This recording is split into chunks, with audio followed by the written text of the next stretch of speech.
Hello my dear students, welcome back to my channel iconic Sangeeta maths academy. कैसे हैं आप लोग? आई होप सब लोग अच्छे से होंगे और अपनी पढ़ाई भी अच्छे से कर रहे होंगे।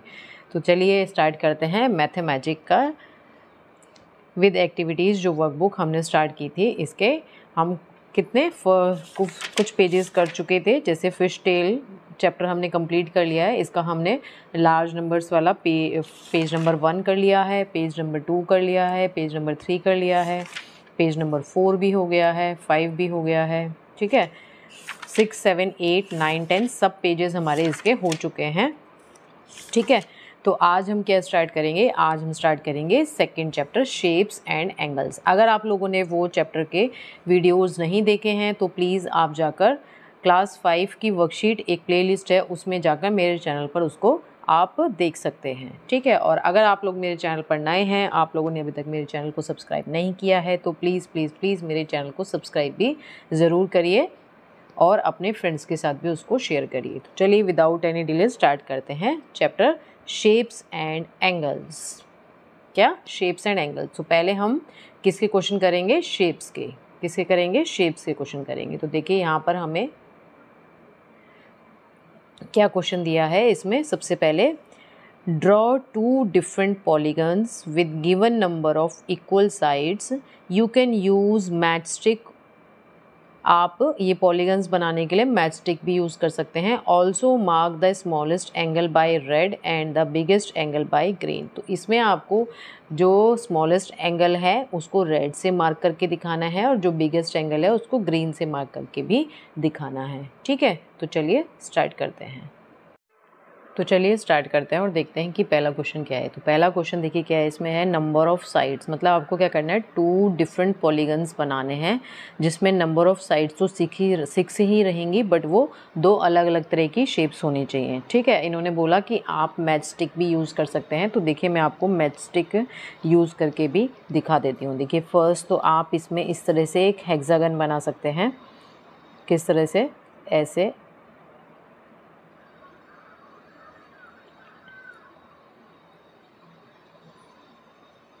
like this।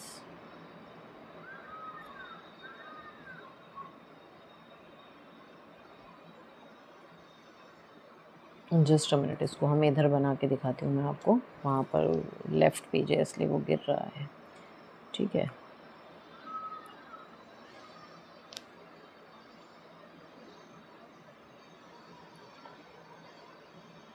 तो ये देखिए इस तरह से आप एक हेक्सागन बना सकते हैं। ठीक है, 1 2 3 4 5 6 ये आपका एक हेक्सागन इस तरह से बन जाएगा। देखिए लाइक दिस। ठीक है, तो एक शेप तो आपकी इस तरह से हो जाएगी। 1 2 3 4 5 6 नंबर ऑफ साइड 6 हो गई। ठीक है, एक शेप तो ये हो गई। तो मैं इसको यहाँ पर आपके लिए पेंसिल से बना के दिखा देती हूँ। देखिए ऐसे बनानी है आपको। 1 2 3 4 5, इसको स्केल से बनाइएगा, एंड 6। ठीक है, अब इन्होंने बोला है also mark the smallest angle by red and the biggest angle by green. अब इसमें ये कह रहे हैं कि क्योंकि हमने यहाँ पे क्या करा, मैच स्टिक से बनाया है, तो इट मीन्स जो नंबर ऑफ जो हमारी साइड्स हैं वो सारी कैसी हैं? इक्वल हैं। कैसी हैं? इक्वल हैं सब। ठीक है, अब इन्होंने बोला है कि इसमें आपको स्मॉलेस्ट एंगल और क्या बताना है, बिगेस्ट एंगल बताना है। तो देखिए जब मैंने यहाँ पे ये एंगल बनाया है, इसमें क्योंकि सारी साइड्स इक्वल हैं, क्योंकि ये क्या है, रेगुलर हेक्सागन है, तो रेगुलर हेक्सागन में ये जो हमारे एंगल्स होते हैं सारे के सारे ये सेम होते हैं। तो इसमें कोई भी स्मॉलेस्ट और बिगेस्ट नहीं होगा। तो इसमें तो हमारे पास सारे एंगल्स कैसे होंगे? इक्वल होंगे। सारे एंगल्स कैसे होंगे? इक्वल होंगे। तो यानी इसको हम रेड या ग्रीन किसी से भी बनाएं वो हमारा सेम ही रहेगा। ठीक है, बट इन्होंने बोला है कि 2 डिफरेंट शेप्स बनानी है, तो एक शेप हम और बनाते हैं इसकी। दूसरी शेप देखिए इसकी क्या बन सकती है। अगर हम इसी में क्या करें, इसको, ये तो हमारा है ही, इसको हम इस तरह से कर दें। ये वाला जो एंगल है उसे हम, जो हमारी 2 स्टिक्स हैं उसको हम इस तरह से रख दें।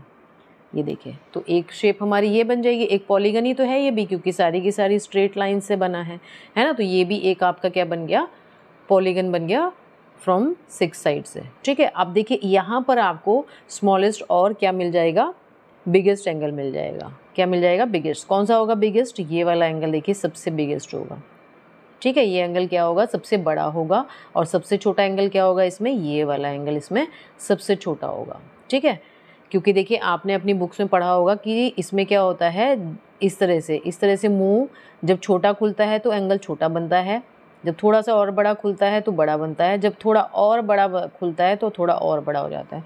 तो यहाँ पर देखिए, यहाँ पर तो मुंह कैसा हो गया, बिल्कुल ही ऐसा हो गया। तो यहाँ एंगल किधर बन रहा है, एंगल हमेशा कहाँ बनेगा, ये अंदर की तरफ बनेगा, एक्सटीरियर।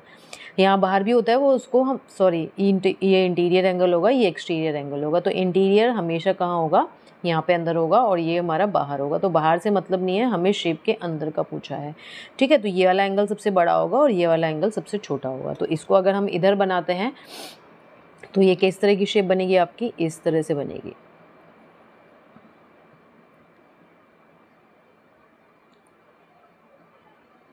इस तरह की आपको दो शेप्स इसमें बना के दिखानी है, ठीक है। अब यहाँ पर आपको ये वाले एंगल को आप ग्रीन कलर से करिएगा, क्योंकि ग्रीन बिगेस्ट वाले को हमें ग्रीन से दिखाना है।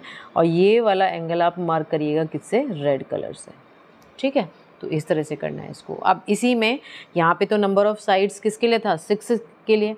अब इसी तरह से अगर हमें ये कह रहे हैं नेक्स्ट क्वेश्चन है इसी का, ये देखिए नंबर ऑफ साइड्स अगर आपके पास 7 है, क्या है, नंबर ऑफ साइड्स 7 है। तो देखिए नंबर ऑफ साइड अगर 7 हो तो कैसे बनेगा। तो देखिए ये जैसा ऊपर था उस तरह का अगर मैं फिर से स्टिक्स से बनाऊंगी, मैच स्टिक से, तो वो इस तरह से बनेगा 1 2 3 4 5 6 1 2 3 4 5 6। अच्छा ये तो ज़्यादा हो जाएंगी, इसमें 8 बन जाएंगी। इसको हम थोड़ा कम कर देते हैं, इसको थोड़ा इधर ले आते हैं, इस वाली एक साइड को, ये यहाँ पे हो जाएगा और ऐसे। और ये सारी की सारी साइड्स हमारी कैसी होनी चाहिए, सब इक्वल होनी चाहिए, ऐसे। ये हो जाएगा हमारा क्या, हेप्टागन। ये हेप्टागन, नंबर ऑफ साइड जिसमें 7 होती हैं उसे हम क्या बोलते हैं, हेप्टागन बोलते हैं, ठीक है। तो देखिए 1 2 3 4 5 6 7। तो एक शेप तो हमारी ये हो जाएगी। दूसरी शेप हम कैसी बना सकते हैं इसमें, अच्छा इसमें भी हमारे पास क्या होंगे, सारे एंगल्स कैसे होंगे, इक्वल होंगे, क्योंकि हमने फिर से इसको इन सारी साइड्स को कैसे रखा है, इक्वल रखा है, ठीक है। नेक्स्ट अगर हम दूसरा बनाते हैं, दूसरी शेप हमारी क्या हो सकती है, आपकी इच्छा है आप कैसी, मैं आपको ऐसे बना के दिखा रही हूँ। 1 2 3 4 5 6 एंड 7। तो देखिए इस तरह से भी बन सकता है आपका। अब यहाँ पर देखिए आपको सबसे बड़ा एंगल जो बताना है वो कौन सा होगा, ये वाला एंगल सबसे बड़ा होगा। ये दोनों क्या होंगे, सबसे बड़े एंगल होंगे अगर आपने इसको बिल्कुल सेम लिया है, ठीक है। ये दोनों एंगल सबसे बड़े होंगे। और सबसे छोटा एंगल इसमें कौन सा होगा, सबसे छोटा एंगल इसमें ये वाला होगा। कौन सा, ये वाला एंगल। ये वाले को आप ग्रीन करिएगा, सबसे बड़ा है, और इसको आप रेड मार्क करिएगा, ये सबसे छोटा एंगल है, ठीक है। बढ़ते हैं नेक्स्ट पेज की तरफ। नेक्स्ट पेज में देखिए हमें क्या दिया है, नेक्स्ट पेज में हमें दिया है क्वेश्चन नंबर 8, सॉरी इसी का part number C, question number 8 नहीं है, नंबर ऑफ साइड्स इसमें 8 है। तो अब ये वाला आपके लिए होमवर्क है, आप मुझे इसको करके बताइए, ठीक है।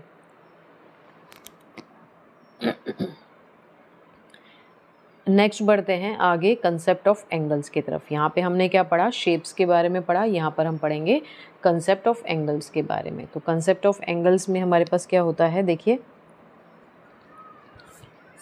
To rays having a common end point form an. Rays क्या होती हैं, इस तरह से अगर हम एक लाइन खींच दें और उसमें एक एरो लगा दें तो ये इसको हम क्या बोलते हैं, रे बोलते हैं। क्या बोलते हैं, रे बोलते हैं। अब इन्होंने बोला कि two rays having a common end point form an. अगर हम दो रेज को मिला दें, दोनों रेज का क्या है, एक जो एंड पॉइंट है, ये वाला जो एंड पॉइंट है वो कॉमन है, यानी ये भी यहीं से जा रहा है और ये भी यहीं से जा रहा है।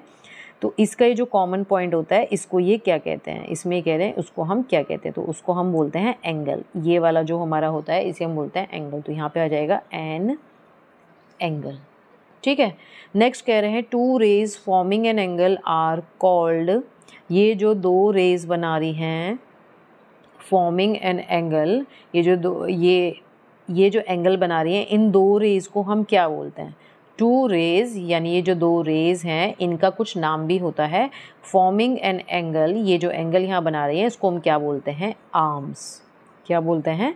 ये दोनों इसके आर्म्स हैं, ठीक है। नेक्स्ट है the common end point is called the, इसका जो कॉमन एंड पॉइंट है इस पॉइंट को भी हम कुछ बोलते हैं। क्या बोलते हैं इस पॉइंट को? हम वर्टेक्स बोलते हैं।